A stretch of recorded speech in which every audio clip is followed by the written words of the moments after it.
Sa daplin sa dalan, sa abok sa karsada na isugila nun nga dilim malimtan sa hunahuna. Sitio Pandayan, lapit nga kani at togi kain tapanapan karong garbo na sa tibok lungsod sa Trinidad.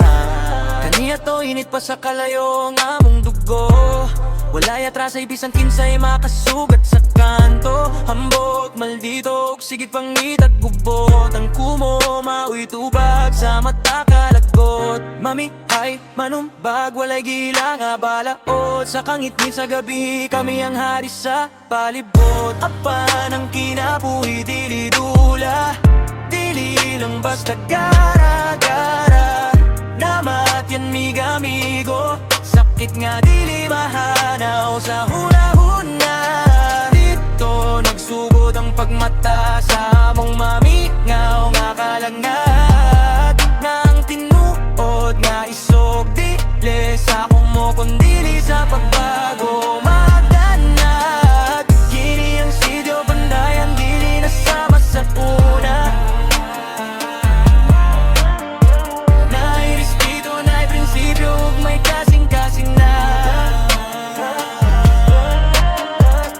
Kung namo ang karaan nga batasan, dili na mo patigbabaw ang kasukog kagubatan. Karon nagtinabangay, nag-unongay sa kalisod, ang garbo sa Trinidad sa maayong buwat na ning kamot. Ayaw nakahadlok kung kaming magagi sa inyong atubangan, idili lang kami maayog barog mga hitsuraan pa ang tangan.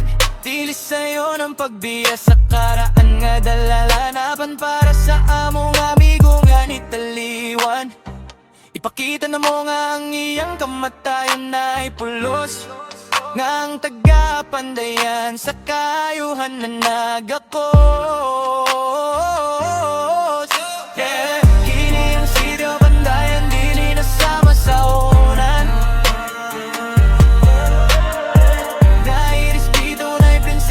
May kasing-kasing na bisan itsuraan, dili na hambog ang ginaatubang.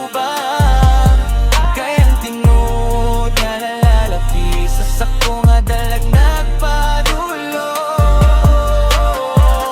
Pandayan, lungsod sa Trinidad, ikan sa kangit-ngit padulong sa kahayag. Respeto, prinsipyo, bagong daw.